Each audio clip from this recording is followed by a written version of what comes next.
un pauvre garçon noir vient en aide à la femme enceinte d'un millionnaire. Elle a changé sa vie à jamais. Le soleil de midi flambait sur la route déserte comme une fournaise.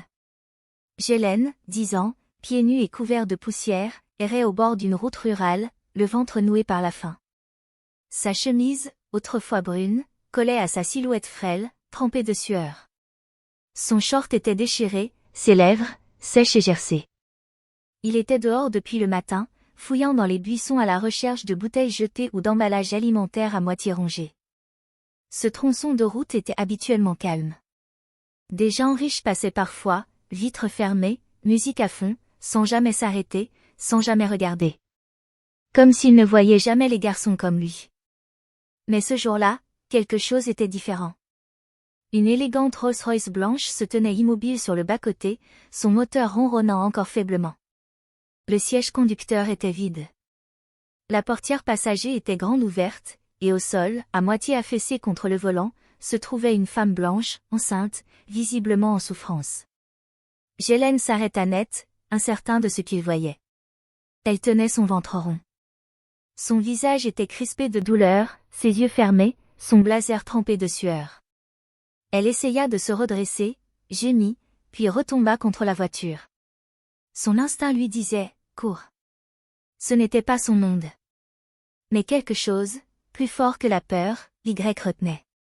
Quelque chose comme une force, ou une détermination. Il lâcha la canette écrasée qu'il tenait et s'élança. « Madame » demanda-t-il d'une voix tremblante. « Vous allez bien ?» Ses yeux s'ouvrirent brusquement. Son visage était livide, sa respiration rapide. « À l'aide » murmura-t-elle. « S'il vous plaît. » Ghislaine s'agenouilla près d'elle, les mains tremblantes. « Que dois-je faire ? Que dois-je faire ? » Mon bébé, halta-t-elle. Il arrive. Trop tôt. J'allais à l'hôpital. D'accord. D'accord, répondit Ghislaine, paniquée intérieurement. Je vais vous aider. Mais ne fermez pas les yeux. Elle l'agrippa soudainement au bras, ses ongles s'enfonçant dans sa peau. Ne me laisse pas mourir. Ces mots lui envoyèrent une décharge électrique. Ghislaine regarda autour de lui. Pas d'autre voiture. Aucun signal sur son vieux téléphone, à l'écran fissuré depuis une chute. Il monta dans la voiture, redressa doucement la femme, appuyant sa petite main sur son ventre. Tout ira bien. Je te le promets. Il n'avait jamais touché une femme enceinte auparavant. Il ne savait même pas quoi faire. Mais il sentait son ventre dur, sa respiration hachée, son corps trembler. Je suis Ghislaine, murmura-t-il.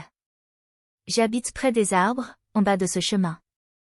Je n'ai pas de maman, mais je sais comment aider quelqu'un qui souffre. Mourir. Claire cligna des yeux, à peine consciente. Je suis Claire. Je ne te quitterai pas, Claire, répondit-il. Elle tenta de parler à nouveau, mais sa tête s'affaissa sur le côté. Non, non, non. Ghislaine la secoua doucement par l'épaule. Claire, reste éveillée. Tu dois rester éveillée. Ses yeux papillonnèrent. Dis-le à mon mari.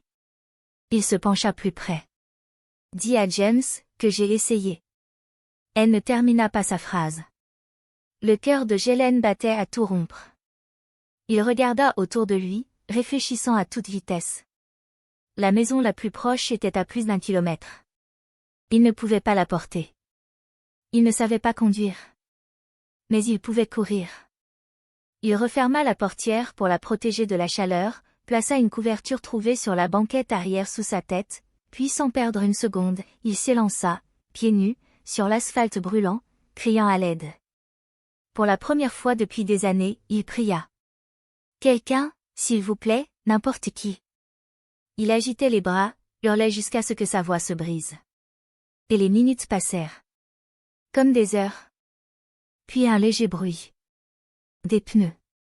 Un klaxon. Un pick-up rouge ralentit jusqu'à s'arrêter. Le fermier au volant vit la panique sur le visage de Ghislaine. Il y a une dame. Cria Ghislaine en pointant vers l'arrière. Elle est enceinte. Elle ne se réveille pas. Le visage de l'homme changea instantanément. Il fit demi-tour. De retour près de la Rolls-Royce, Claire n'avait pas bougé. Le fermier sauta du véhicule, téléphone à la main, déjà en train de composer le 911. Il prit son pouls et hocha la tête. Elle est en vie, mais à peine. Ghislaine se tenait à l'écart, les mains tremblantes, essayant de ne pas pleurer. Petit, dit l'homme. Tu viens de lui sauver la vie. Les ambulanciers arrivèrent en moins de 10 minutes. Claire fut héliportée depuis l'autoroute vers l'hôpital d'urgence le plus proche. Ghislaine ne la vit pas ouvrir les yeux. Les médecins ne lui demandèrent pas qui il était. Ils supposèrent simplement qu'il n'était personne. Ils ne notèrent même pas son nom.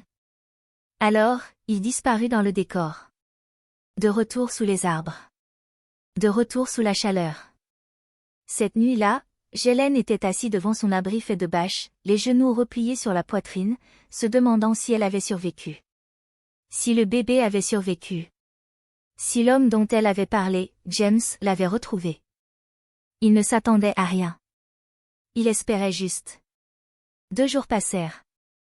Puis, au matin du 3e jour, alors que Ghislaine ramassait du bois au bord de l'autoroute, un SUV noir s'arrêta. La porte arrière s'ouvrit. Un grand homme blanc, en costume, en sortit. C'était James Whitmore. PDG milliardaire. Le mari de Claire. Il regarda autour de lui, jusqu'à ce que son regard se pose sur le garçon pieds nus. « C'est lui ?» demanda-t-il. Ghislaine cligna des yeux, ne comprenant pas. James s'avança. Sa voix se brisa.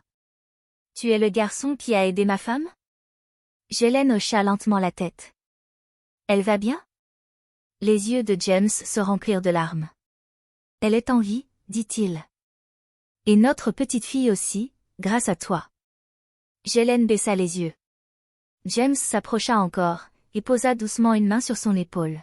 « Je ne sais pas qui tu es, fiston, mais tu viens de changer mon monde. » La gorge de Ghislaine se serra.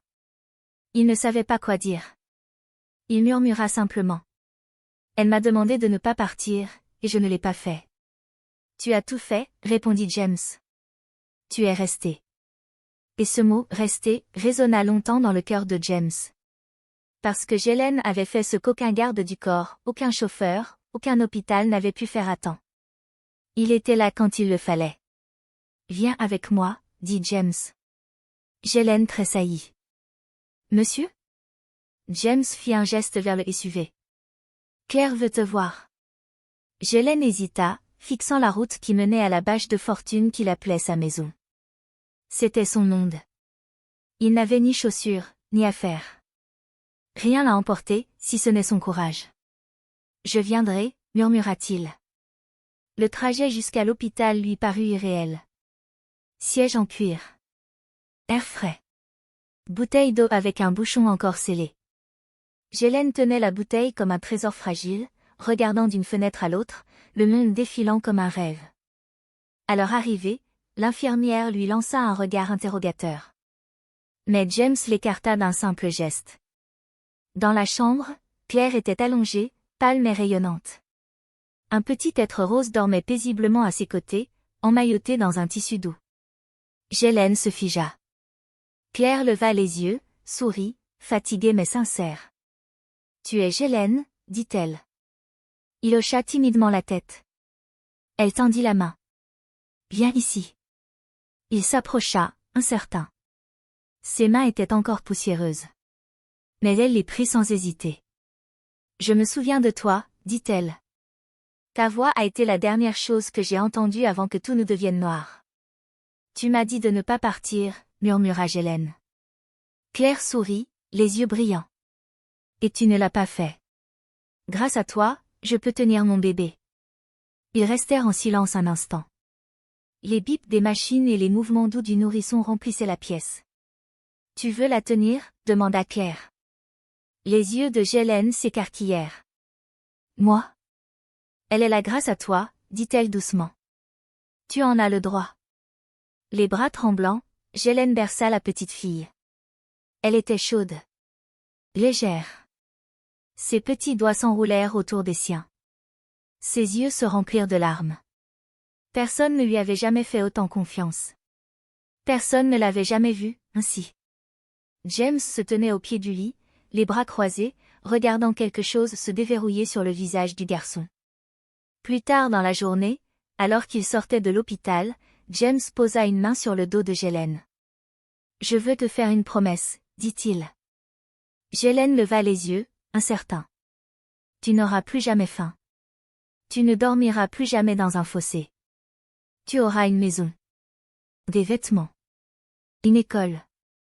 Un avenir. » La gorge de Ghislaine se serra. « Pourquoi ? » « Parce que, répondit James d'une voix ferme, quand le moment est venu, tu as choisi d'aider. Tu as choisi de rester. » Et James tint sa promesse. Cette nuit-là, pendant que Claire récupérait, James demanda à son équipe de préparer une chambre d'amis. Elle était simple. Apaisante. Drap propre. Pyjama neuf. Une paire de baskets posées soigneusement près du lit. Ghislaine les observa pendant 5 minutes avant d'oser les toucher. Il ne savait pas comment dormir dans un lit. Il resta raide un moment, les mains croisées sur la poitrine, les yeux rivés au plafond. Puis, lentement, il se détendit. Ce genre de repos qu'on ne trouve que quand on est enfin en sécurité. Les semaines passèrent. Ghislaine devint plus que le garçon qui avait sauvé une vie. Il devint famille. Claire lisait avec lui chaque matin. James l'aidait en mathématiques chaque soir. Ils découvrirent que Ghislaine n'était jamais allée à l'école. Mais il était brillant. Presque effrayant. Il apprit à lire en quelques jours. Il mémorisait les chiffres comme d'autres mémorisent des chansons. Le bébé, prénommé Hope, s'attacha à lui. Elle souriait quand il entrait, lui prenait la main, s'endormait sur sa poitrine. Ghislaine souriait plus souvent. Il riait. Il guérissait. Un soir, James s'assit à côté de lui sur la terrasse, sous un ciel étoilé. « Tu sais, tu vas changer le monde, » dit James. Ghislaine leva les yeux. « Je veux juste être bon. Comme toi. » James secoua la tête, souriant. « Tu es déjà meilleur que moi. » Les années passèrent. Ghislaine s'épanouit à l'école.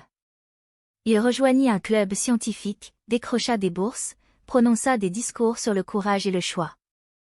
Le jour de sa remise de diplôme, vêtu d'une toge et d'une casquette de la Navy, il se tint sur l'estrade. Claire et James étaient au premier rang. Hope, 8 ans, applaudissait, fier. « Avant, je pensais que sauver une vie était un instant unique, » dit-il au micro. Mais j'avais tort. On ne sauve pas les gens une seule fois. On reste. On les aime. On leur offre un avenir. Comme quelqu'un m'en a offert un. Il marqua une pause. Et à la petite fille qui, un jour, m'a attrapé le doigt et m'a souri. Merci d'avoir été la première à croire que je valais quelque chose.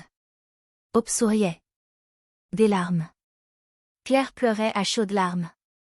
Et James, l'homme de toutes les richesses, savait que le moment le plus riche de sa vie était né du garçon le plus pauvre qu'il ait jamais rencontré. Si cette histoire vous a touché, n'oubliez pas de liker, de vous abonner, et de partager autour de vous. Et dites-nous dans les commentaires, d'où regardez-vous? On a hâte de vous lire. À très bientôt.